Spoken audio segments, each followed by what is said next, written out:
Good morning, ladies and gentlemen.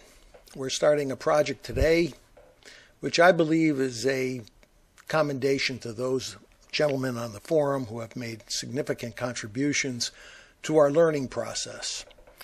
I've titled this Circle the Wagons with Chicken Thighs Part 2 because what I'm doing is copying the example of Smokeosaurus as he went through the process of cooking chicken thighs on his Weber grill. So they say that copying someone is a direct form of flattery because you admire what they're doing and you think it is a great way of doing a project and getting this done to the level of, let's say, greatness of achievement, which the person has demonstrated when they were cooking their chicken thighs on the Weber grill. So we're going to proceed with this. What we have in front of us today is the Mad Hunky poultry brine, where I've marinated for about 5 hours a bunch of about 6 chicken breasts. And what I'm going to do after they're marinated is to put on the rub and then get them on the grill.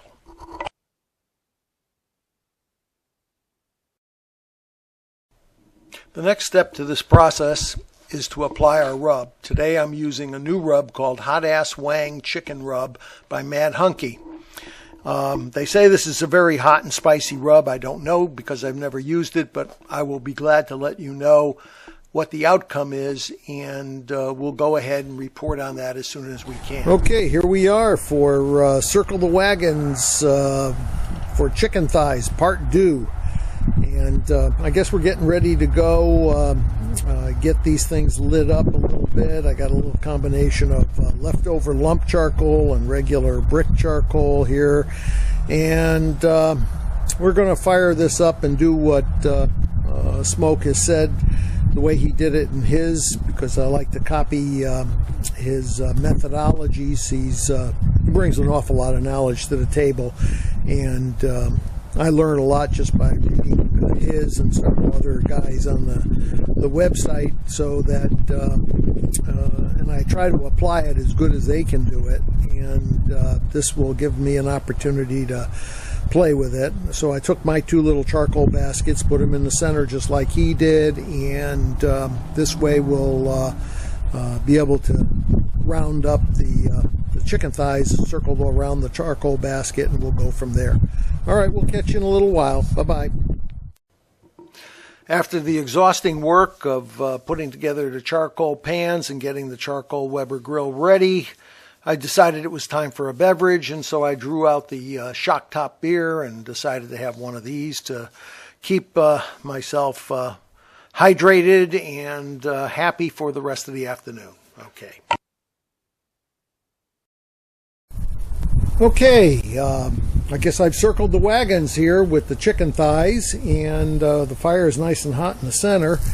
I'm going to try to get this fire down to maybe 300, 325. I'd like to cook them on the slow side and see if I can do that with an indirect heat just like Smoke did, and see what happens then. So we'll get back to you in a little while to see if we're making any real progress here, because we're still learning and we're just following suit and seeing how this will go. Okay, we'll catch you in a little while.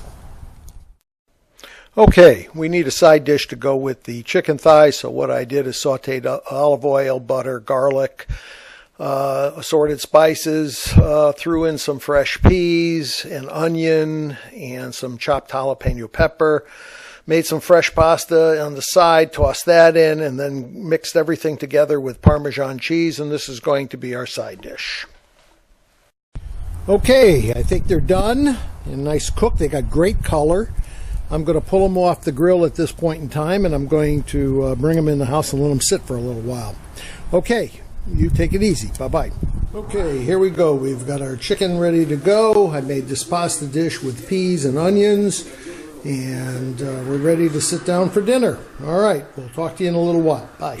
Okay, this is all that's left. I made 6 pieces. We each had one and split one between the 2 of us, and it was really tasty and nice. I love the way the color came out of this. It really did very well.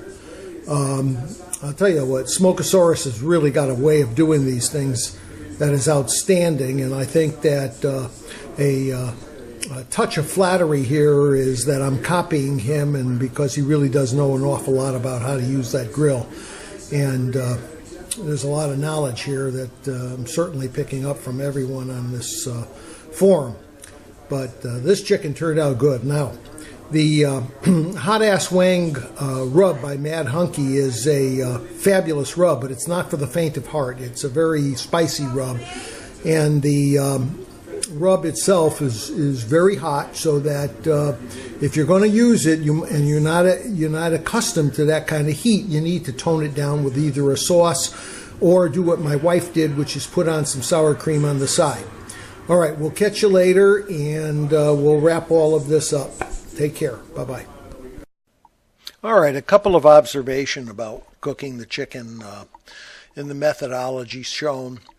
The first thing is that I couldn't keep the temperature at 325. I had too much charcoal in there, so I learned that lesson. But I'm glad I didn't, because that chicken came out so nice and crisp on the skin and very tasty inside. Number two, the brining process is certainly worthwhile. I would highly recommend that because it keeps all the juices inside the meat. When I pulled the meat, there was about 175 degrees. Temperature actually escalated at one point in time up to 450 and then dropped down and stayed steadily at 400. So I think I had a great combination there. Took about an hour to do, so it wasn't too long a process, so be careful and watch it. Otherwise, you might go over temperature inside the chicken, and it probably would dry out after that. My wife really loved the chicken cooked as is. It had great color, a golden dark brownish color, if you can see by the photos, and in this sense it really looked very, very nice and tasty, and really good color to it. So moving on, I will do this again. I'd like to do this with half chickens. They would really come out really nice on this, I think, with this process, putting a half on either side of the grill. So that would probably be my next step. All right. May all your cooks be happy ones and enjoy your day. Bye-bye now.